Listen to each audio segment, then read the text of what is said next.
My days back 4 years ago used to consist of 3 different actions: eat, sleep, game.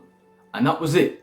I'd be sitting on the Xbox with my beautiful posture and a nice headset then for 12 hours a day, unlocking the best camo on Call of Duty, playing Warzone or whatever the game was. I think it was like Rebirth Islands.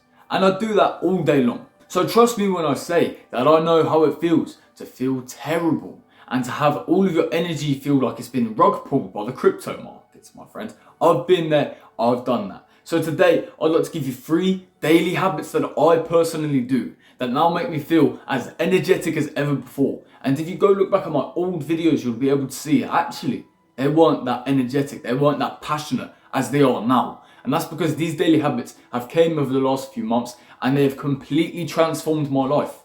And no, this isn't clickbait. This is real. This is stuff that actually works for me. And of course it will work for you because it's human psychology and basic human psychology at that. My first topic I'd like to bring up is prayer and meditation, or prayer/meditation. See, if you aren't a religious person, then perhaps you don't want to pray, which is okay, but the least you can do is meditate every single day. Try and find 10 minutes of silence where you can sit alone with your thoughts, perhaps staring at a wall, perhaps with your eyes closed. Keep focusing on just one thing. And as your mind drifts to a different place, come back and refocus. When your mind drifts to a different place, come back and refocus. It's tough at first, but once you get good at it, meditation becomes really easy and really powerful. You see, I don't personally meditate, instead I pray. Because prayer is the most powerful thing I personally do. It literally shapes the entire course of my day and how I sleep at night. Me personally, it has a huge effect on my life, and perhaps that's just placebo, but the placebo benefits of my life at such a great scale that I just had to include it in this list, man. I pray twice a day. You can easily meditate once or twice, maybe even 3 times a day, depending on how much time and patience you have to learn and master the crafts of meditation. The second thing I did, which almost literally completely rebalanced, shifted the balance of the scales, I should say, was walking in the evenings. Because in February this year, I wasn't best pleased with something. And instead of being miserable about it, crying and complaining to everyone, I just found an escape. Not an escape through video games or porn or any bad addictions, I should say. Instead, an escape through nature, an escape through walking around the pond in the local park, seeing the hills, seeing the dips, seeing the trees, seeing the deers and the fox and whatever other animals I would see, seeing the sun setting in the sky and both churches in my peripheral vision. It was beautiful.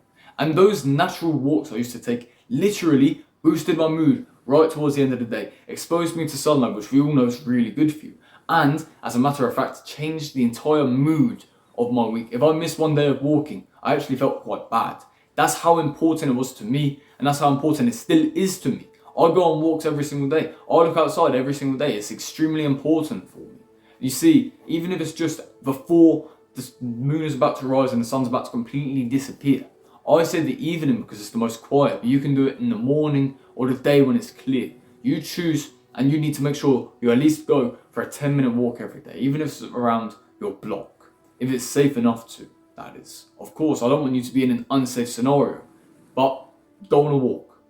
And the third and final thing I would love to point out and mention is that you should be journaling every single day. Because ever since I actually consistently started journaling, it actually did help me a lot. And I don't mean journaling on how you felt and what you achieved, although that does make an impact, or what you did every 15 minutes of your life. Instead, I mean journaling your ideas, your thoughts, your ambitions, goals, learning processes, learning curves, whatever it may be you are learning. Instead of processing it all up here, process it elsewhere. Use it as almost like a second mind. Do you understand how powerful you'd be if you had 2 minds? Well, guess what? That's exactly what journaling does for me. It allows me to leave one mind, or one part of my mind, essentially in a book. And then guess what? I can come back to it, re-pick up my mind, reconsider my ideas, see if they're good or bad, see what I can improve on, do better with. And it's the only reason I'm so good at recording now.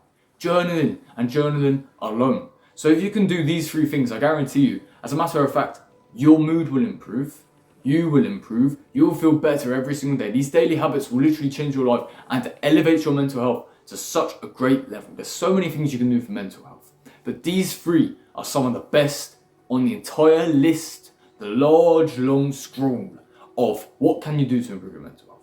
So as long as you start doing these 3 simple daily tasks, I guarantee you, your life will begin to elevate at an exponential rate, my friend. So keep doing the hard work even when you don't feel like it. That's a wrap for this video, so I'll see you later.